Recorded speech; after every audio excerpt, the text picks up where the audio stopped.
class 5. I hope you are doing well at your home. So, we are just revising the first chapter, super senses, and we have revised.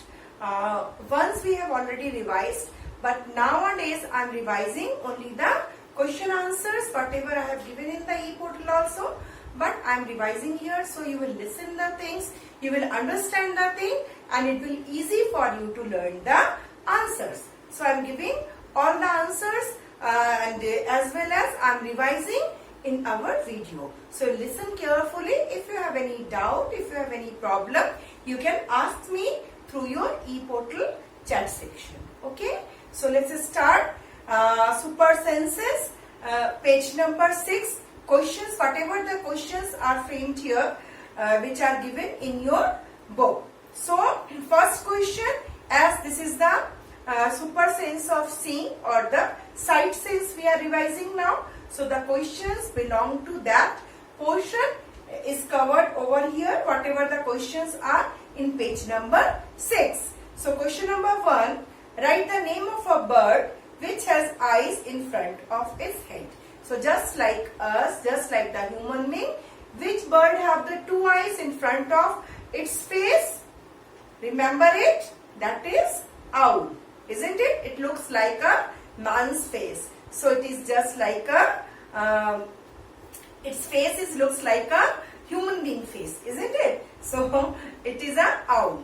Then the second question, write the names of some birds which have eyes on either side of their head.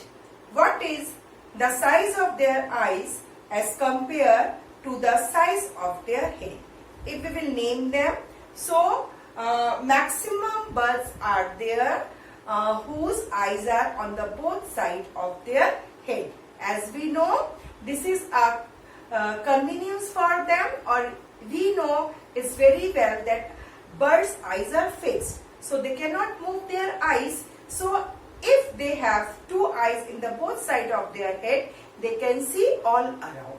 So as they are having the fixed eyes, to see all around, their eyes are in the both sides of their head. So it is convenient for them to see all around. That's why we see oftenly the birds move their heads. Isn't it? So here the names of the birds.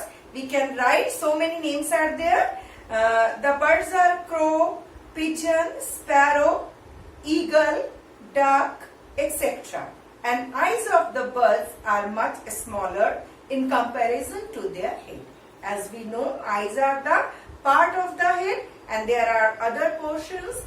Beaks are there and the nose portion is there. So face in compared to the face, or you can say in compared to their head, always eyes are small or eyes are smaller, isn't it? So eyes are always smaller in compared to their head. As well as we can write, there are so many examples of the birds which are having eyes on the both sides of their head, as it is easy for them to see all around or the both sides, isn't it? So you can write all the names, or you can write, except owls, you can write more or less all the names, isn't it?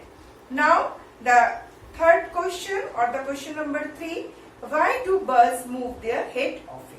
We know in most of the birds, eyes are fixed and cannot move. So birds have to move their heads often to see all around. Their eyes can focus on two things at a time.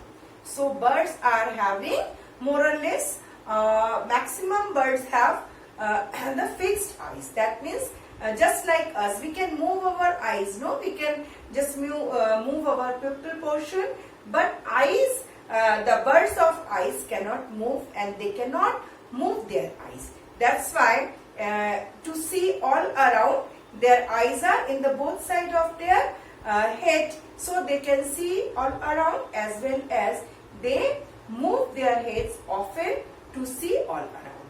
As they will move their head, they can see whatever the part they can is being not seen by fixing their head. If they fix their head as well as their eyes are fixed, so they will see only unidirection, or they can see only straight or the sides which are open to them.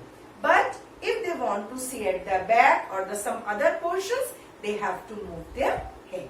So they move their head to see all around well, as their eyes are fixed. So they have to often move their heads. Clear? Now their eyes, and when they want to focus something which is in front of them, what they do? They focus both the eyes on that object. As the both eyes come together and focus on the same object, they can focus very well the things which are in front of them. So in this way, they can see all around, they can view all the things, whatever the things at their back and all around them, as well as they can see the things straight forward or the things which are in front of them by focusing both the eyes. So that is the way, and that is the reason for their moving their head so often. Okay. Next question, could you see your friend action without moving your neck? So I could not see my friend's action without moving my neck. We can see within one periphery, or we can see within one range. But what the actions the person or my friend is doing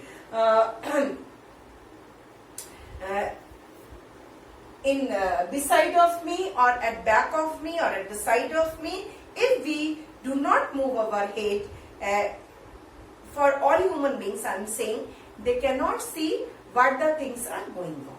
For see the things, what is going on, we have to move either our eyes, either our neck. Isn't it? As both things are movable, we can see right to left and left to right by moving our eyes. And by moving our head, we can see side by side. Isn't it? So, human beings have that all spatial, or the mammals have that all spatial kind of eyes as well as neck. They can move both the things. Isn't it? Now, second question, look at your friend's action with both your eyes open but without moving your neck.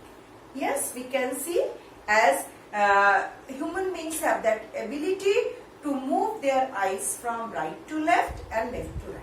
So side by side we can see it will move our eyes from one side to another side. We can see the things clearly. Isn't it? Now the very next question, look at, yes, I will be able to see my friend's action with both my eyes open and without moving my neck. As we can move our eyes from one side to another. So by focusing that action, we can easily see the things or the actions what our friend is doing and what my friend is doing. Okay. Now, next question, what was the difference on looking with one eye or the both eye? When our both eyes are open, the span of vision is being increased.